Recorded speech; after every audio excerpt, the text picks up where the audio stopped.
Now today's topic is what can Python do? Python can be used on a server to create web applications. It can be used alongside software to create workflows. It can connect to database system. It can also read and modify files. It can be used to handle big data and perform complex mathematics. It can be used for rapid prototyping or for production ready software development.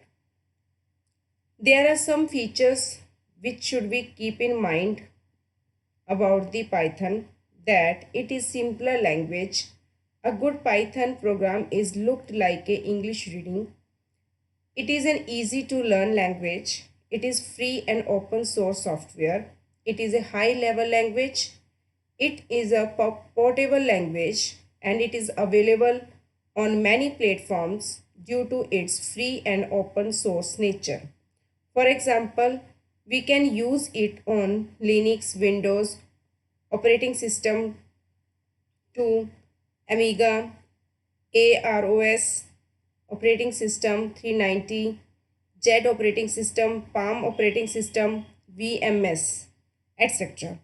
It did not need any compiler like C and C++ language, and so that's why we can say that it is an interpreted language. It is object-oriented programming language just like C++ and Java. It is an extensible language because if we want to run any part of code fastly, then we can do it by keeping that code in C and achieve our objective. Its standard library is too big and it's a big power of Python. It is embeddable language. Thank you. If you like my video, please like, share and subscribe my channel for further notification related to this topic.